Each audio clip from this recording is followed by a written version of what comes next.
गोपीचंद पडळकर आणि जितेंद्र आव्हाडांचे कार्यकर्ते भिडले। विधिमंडळ परिसरामध्ये दोन्ही नेत्यांच्या कार्यकर्त्यांमध्ये जोरदार हाणामारी, एकमेकांचे कपडे फाटेपर्यंत भांडण।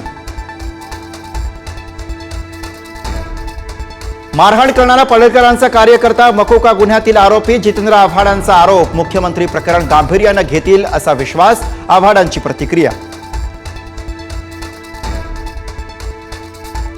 विधान भवनात गुंडांना प्रवेश कोणी दिला हे तपासा। पडळकर आणि आव्हाड राड्यानंतर उद्धव ठाकरेंची विधानसभा अध्यक्षांकडे मागणी।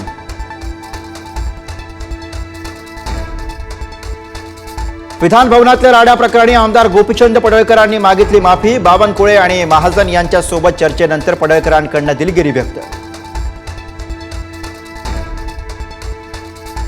अहवाल मागवला आहे, उचित कारवाई केली जाईल। पडळकर आणि आव्हाडांच्या कार्यकर्त्यांच्या राड्याची विधानसभा अध्यक्षांकडून दखल।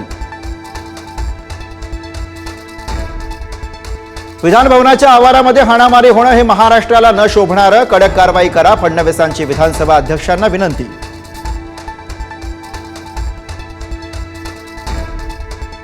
साहेब, आम्ही गोपीचंद पडळकरांना मारणार। जयंत पाटलांसमोर आव्हाडांच्या कार्यकर्त्यांचं विधान। आक्रमक कार्यकर्त्यांशी जयंत पाटलांसोबत चर्चा।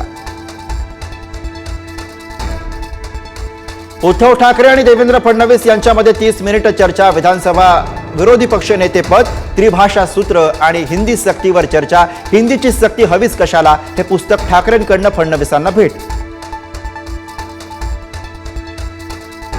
मुख्यमंत्री फडणवीस आणि उद्धव ठाकरेंमध्ये 30 मिनिट चर्चा। दोघांमध्ये राजकीय चर्चा झाल्याची ही माहिती। कालच्या भेटीनंतर या भेटीमुळे नव्या चर्चा।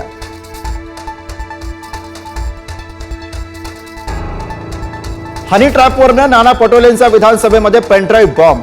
हनी ट्रॅपचा मुद्दा सरकार गांभीर्यानं घेत नाही, पटोलेंचा हल्लाबोल, तर सरकार गांभीर्यानं तपास करतंय, उपमुख्यमंत्री एकनाथ शिंदेंचं उत्तर।